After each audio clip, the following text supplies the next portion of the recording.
सवाल उठाएंगे जनता के लिए।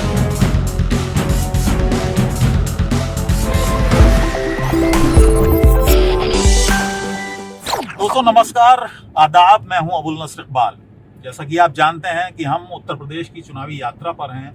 उत्तर प्रदेश में हर समाज के हर तबके तक हम जाने की कोशिश कर रहे हैं, हर वोटर तक पहुंचने की कोशिश कर रहे हैं, हर वर्ग के वोटर तक पहुंचने की हम कोशिश कर रहे हैं, ताकि आपके पास बेहतर से बेहतर तस्वीर उत्तर प्रदेश चुनाव को लेकर हम भेज सकें। एक बात जो हमें लगातार महसूस हो रही है, और वो भारतीय जनता पार्टी के जो नेता हैं उनके बयानों से भी साफ हो रही है, उसका मैं आज जिक्र करना चाहूंगा, और वो है भारतीय जनता पार्टी और उनके नेताओं की हताशा उत्तर प्रदेश चुनाव को लेकर। खासतौर हताशा मैं क्यों कह रहा हूं?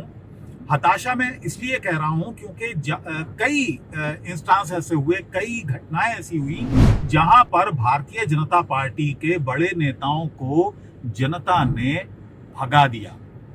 कई घटनाएं ऐसी हुई जहां पर भारतीय जनता पार्टी के नेताओं के काफिले पर पत्थर फेंके गए। एक घटना सिद्धार्थनाथ सिंह जो कि मंत्री हैं उत्तर प्रदेश में, उनके नामांकन से पहले एक घटना हुई जहां पर एक व्यक्ति जहर की बोतल लेकर पहुंच गया, उसके पास से ब्लेड भी पुलिस ने बरामद किया, और बाद में एसएसपी का ये बयान आया कि वो किसी को नुकसान पहुंचाने के लिए नहीं बल्कि खुद आत्महत्या करने के लिए वहां पर पहुंचा था। ऐसी भी खबरें आ रही हैं। लेकिन भारतीय जनता पार्टी के नेता लगातार इस बात को कह रहे हैं कि वो 300 का आंकड़ा पार करेंगे। आखिर वो 300 का आंकड़ा कैसे पार करेंगे? जाहिर है हर कोई जब भी चुनाव में कोई दल होता है तो वो अपने दल को, अपने नेताओं को बढ़ा चढ़ाकर बताता है। एक बात समझ में आने वाली है, कोई भी दल ये नहीं कहता है कि वो चुनाव हारने के लिए लड़ रहा है। सब कहते हैं कि चुनाव जीतने के लिए ही वो लड़ रहे हैं। यहां तक तो बात सही है, लेकिन जिस तरह से बताया जा रहा है, अभी मैं एक बयान आपको दिखाता हूं।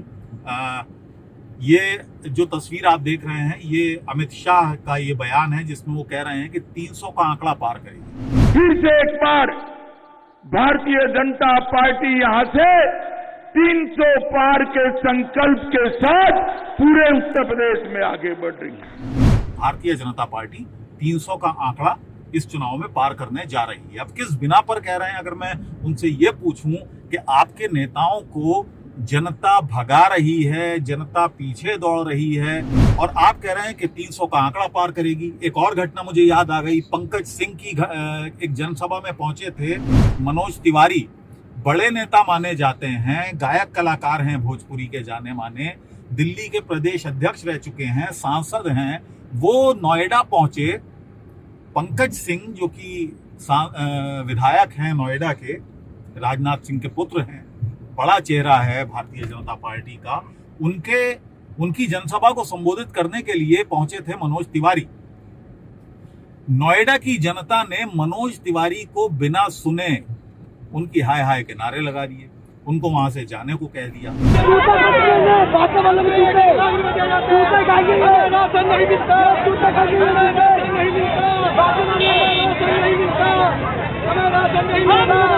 हम ये चाहते हैं अगर बीजेपी सरकार होने से तो हमारी क्या नहीं सुनवाई है, इस सरकार में। और भारतीय जनता पार्टी के बड़े नेता कह रहे हैं कि भारतीय जनता पार्टी 300 का आंकड़ा पार करेगी। तो आखिर ये जो तालमेल है ये समझ में नहीं आ रहा है कि कहां 300 का आंकड़े की बात कर रहे हैं भारतीय जनता पार्टी के नेता, और भारतीय जनता पार्टी के ही जो नेता हैं, जो विधायक हैं, जो सांसद हैं, उनकी क्या गत जनता बना रही है, ये भी लगातार आप खबरों में देख रहे होंगे। तो हम भी जा रहे हैं, हम गांवों में भी घूम रहे हैं, हम लोगों से मिल रहे हैं। गांव में हालत पतली है। हम आपको बता दें यहाँ पर कि गांव में जितने भी गांव हम घूमे हैं वहां पर भारतीय जनता पार्टी की हालत इंतहा से ज्यादा खराब है। और यहीं से, क्योंकि 70-75% जो वोट है वो गांव का वोट होता है, शहरों में वोट कम होता है, गांव का ये इलेक्शन होता है। तो गांव में क्योंकि हालत पतली है भारतीय जनता पार्टी की, तो जहां तक हमारा अपना आकलन, क्योंकि हम घूम रहे हैं, मैं पूरी टीम के साथ यहाँ पर अपनी जा रहा हूँ लगातार अलग अलग जिलों में, अलग अलग गाँव में, जो मेरा अपना आकलन है 300 की तो बात छोड़िए, मैं एक बड़ी बात समझूंगा कि अगर भारतीय जनता पार्टी को उत्तर प्रदेश में 100 का आंकड़ा भी मिल जाए।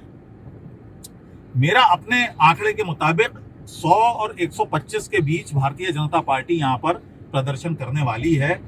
इससे ज्यादा मुझे नहीं लगता कि भारतीय जनता पार्टी की जो हालत है, जो हम देख रहे हैं, उसमें भारतीय जनता पार्टी को 125 से ज्यादा सीटें मिल जाएंगी। ऐसा ये भी मैं बढ़ा के बता रहा हूं कि 125 सीटें अगर बहुत हद हुई, बहुत अच्छा अगर प्रदर्शन भारतीय जनता पार्टी ने किया तो 125 सीटें भारतीय जनता पार्टी के खाते में आ जाएंगी। इससे ज्यादा की मुझे उम्मीद भारतीय जनता पार्टी से नहीं लगती है। जो सूरत हाल, जो जमीनी सूरत हाल है उत्तर प्रदेश का, खासतौर से गांव का, गांव में भी अगर हम देखें, जो पिछले 10 दिनों का अगर हम देखें तो 10 दिनों में अखिलेश यादव ने समाजवादी पार्टी को एक बड़ी बढ़त की तरफ धकेला है।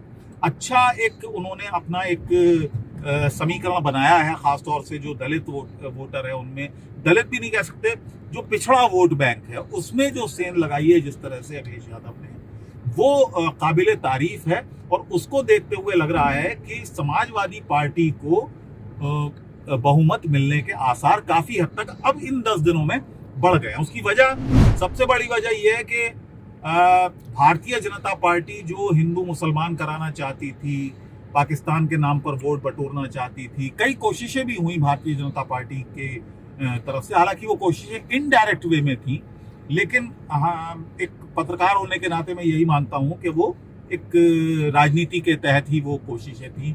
धर्म संसद हो, या यति नरसिंहानंद के बयान हो, या वसीम रिजवी का कन्वर्ट होना हो, ये सारा सिर्फ और सिर्फ उत्तर प्रदेश चुनाव के मद्देनजर था, जो मैं समझता हूं।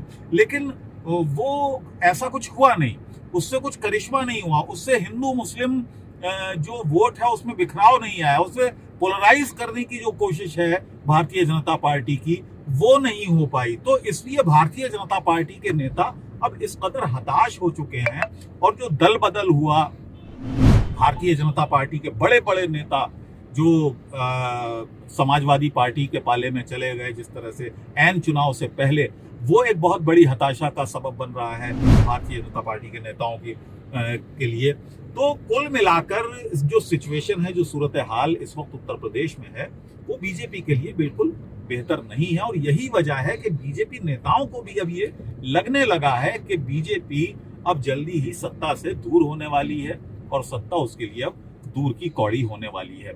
हम लगातार घूम रहे हैं, हम जा रहे हैं, आप लोगों के लिए इंफॉर्मेशन कलेक्ट कर रहे हैं, लोगों से बातचीत कर रहे हैं, और आपका प्यार हमें मिल रहा है, ये हमारे लिए बहुत बड़ी चीज़ है। आपके जो सुझाव हैं आप हमें देते रहिए, और हमारे चैनल को देखते रहिए। फिलहाल मुझे